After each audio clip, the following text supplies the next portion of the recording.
नमस्कार, मैं सरला रावत सा और आप देख रहे पब्लिक एक्सप्रेस न्यूज। स्वागत है आप सभी का। उतनी ही गारंटी का वादा जितना कि आप डिलीवर कर सके, जितना कि आप दे सके, वरना सरकार का दिवालियापन की तरफ चली जाएगी। ऐसा बहुत ही कम होता है जब किसी पार्टी का नेता इस तरह का बयान दे, इस तरह के बात कहे।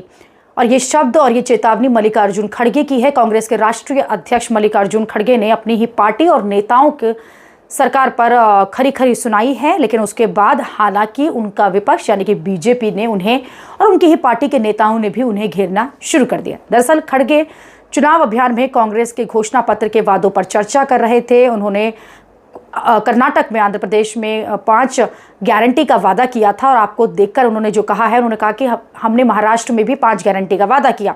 आज आपने बताया कि आप 1 गारंटी जो है वो रद्द कर रहे हैं। कर्नाटक में जो भाषण दे रहे थे उन्होंने साफ साफ कहा कि ऐसा लगता है कि आप सब अखबार नहीं पढ़ते, लेकिन मैंने अखबार पढ़ा इसलिए बता रहा हूं कि आपकी सरकार के कार्यक्रमों को महाराष्ट्र में दोहराने के लिए काम कर रहे हैं। मैंने उनसे कहा कि 5, 6, 7 या 8 गारंटी के वादे मत करो, इसके बजाय ऐसे वादे करो जो आपके बजट के अनुरूप हो। जिसके बाद इस बयान के बाद में उनको लगातार लोग घेरते हुए दिखाई दे रहे हैं। खासतौर पर प्रधानमंत्री मोदी ने बिना समय गंवाए हुए मल्लिकार्जुन खड़गे की इस बात पर उन्हें घेर लिया और प्रधानमंत्री ने कहा कि कांग्रेस पार्टी इस बात को भली भांति समझ रही है कि झूठे वादे करना तो आसान है, लेकिन उन्हें सही ढंग से लागू करना कठिन या असंभव है।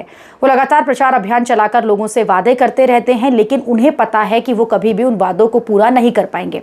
अब ये लोग सामने बुरी तरह से बेनकाब भी हो रहे हैं। फिर क्या था, इस पर पलटवार करते हुए कांग्रेस के राष्ट्रीय अध्यक्ष मल्लिकार्जुन खड़गे भी कूद गए। उन्होंने आरोप लगाया कि बीजेपी का भी विश्वासघात और ये जुमला है। खड़गे ने कहा कि बीजेपी ने वादों को निभाने के बजाय जनता को गुमराह किया है। अब एक के बाद एक नेता जो हैं, इन्हीं ट्वीट्स का सहारा लेकर, इन्हीं पोस्ट का सहारा लेकर एक दूसरे पर आरोप प्रत्यारोप लगा रहे हैं। रेवड़ी कल्चर की अगर बात की जाए तो चुनावों से पहले ये कल्चर हर जगह दिखाई देता है। हालांकि दिल्ली में अरविंद केजरीवाल से लेकर बीजेपी के जहां जहां चुनाव होते हैं वहां आप वादों की बौछार जरूर देखते हैं। इसी पर मल्लिकार्जुन खड़गे ने बेहद सटीक बात कही थी कि उतने ही वादे किए जाने चाहिए चुनावों के समय में जिन्हें पार्टी को लगता है कि वो आने वाले समय में पूरा कर सकती है। अभी के लिए इतना ही। अगली खबर में आपसे फिर होगी मुलाकात। देश और दुनिया की खबरों के लिए आप देखते रहिए, आप जुड़े रहिए पब्लिक एक्सप्रेस न्यूज के साथ। धन्यवाद।